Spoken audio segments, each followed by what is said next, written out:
Hello friends, ఈరోజు 5 పదాలు చిటికలో నేర్చేసుకుందాం. మొదటిది ప్రెజెంట్ అంటే హాజరవ్వడం. స్కూల్లో కూడా మనము వచ్చామా లేదా అని చెప్పి అటెండెన్స్ వేస్తారు, అవునా కదా. మన పేరు పిలిచినప్పుడు ప్రెజెంట్ మ్యామ్, ప్రెజెంట్ సార్ అని చెప్తాం కదా. సో ప్రెజెంట్ అంటే నేను వచ్చాను, హాజరయ్యాను అని. కోర్టుకి అప్పీర్ అవ్వడం, కోర్టు ముందు నేను వచ్చాను అని చెప్పి చెప్పడానికి ప్రెజెంట్ అయ్యాడు, అప్పీర్ అయ్యాడు, హాజరయ్యాడు అని అంటాం. ఓకేనా. రెండవది ఆబ్సెంట్. ఆబ్సెంట్ అంటే హాజరు కాని లేదా గైర్హాజరు అవ్వడం. రెండు ఒకే అర్థాలు. హాజరు కాని అంటే మనకు సులువుగా ఉంటుంది. గైర్హాజరు అనే పదం కొంతమందికి తెలియకపోవచ్చు. సో గైర్హాజరు అన్నా కూడా ఆబ్సెంట్ అనే అర్థం. ఆబ్సెంట్ అంటే రాకపోవడం అన్నమాట. ఇప్పుడు కోర్టుకి పిలిచినప్పుడు కోర్టుకి రాకపోతే కోర్టు యాక్షన్ అనేది తీసుకుంటుంది వాళ్ళ మీద అగెనిస్ట్గా, లేదా ఎక్స్ పార్టీ ఆర్డర్ అనేది ఇచ్చేస్తుంది. సో వాళ్ళు రాకపోయినా ట్రయల్ ప్రొసీడింగ్స్ ఏమీ ఆగిపోవు, కొన్ని సందర్భాల్లో జరిగిపోతాయి అన్నమాట. సో ఆబ్సెంట్ అంటే హాజరు కాని, గైర్హాజరు అవ్వడం. ఓకేనా. మూడవది పవర్ ఆఫ్ అటార్నీ అంటే అధికార పత్రం. పవర్ ఆఫ్ అనేది ఒక లీగల్ డాక్యుమెంట్. ఇది ఒక అథారిటీ అనేది ఇస్తుంది.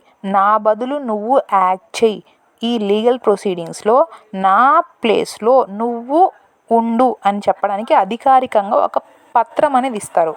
దాన్నే పవర్ ఆఫ్ అటార్నీ అంటారు. ఓకేనా. It is a legal document to act on behalf of another to specific legal affairs అవ్వచ్చు, లేదా ఎంటిటీ అవ్వచ్చు. దేనికోసమైనా ఒకరి బదులు ఇంకొకరు నా బదులు ఇతను అపియర్ అవ్వచ్చు అని చెప్పి ఒక అధికారికమైన పత్రం ఇవ్వడమే ఆ పవర్ ఆఫ్ అటార్నీ అవుతుంది.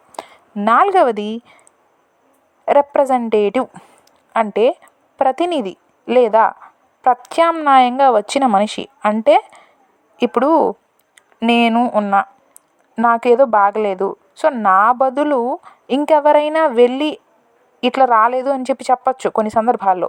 సో ఇప్పుడు నాకు బదులుగా ఇంకొకరు వెళ్ళారు కదా, సో అది రిప్రజెంటేటివ్ అవుతారు. ఇప్పుడు లీగల్ రిప్రజెంటేటివ్ అంటారు.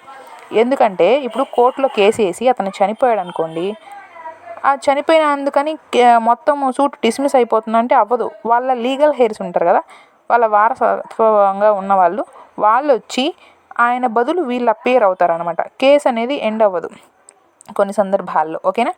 సో ఈ లీగల్ రిప్రజెంటేటివ్స్ వచ్చి వాళ్ళ తరపున మేము ప్రతినిధులుగా ఉన్నాము, మీరు ప్రొసీడింగ్స్ అనేవి జరిగించండి అని చెప్పి చెప్తారు.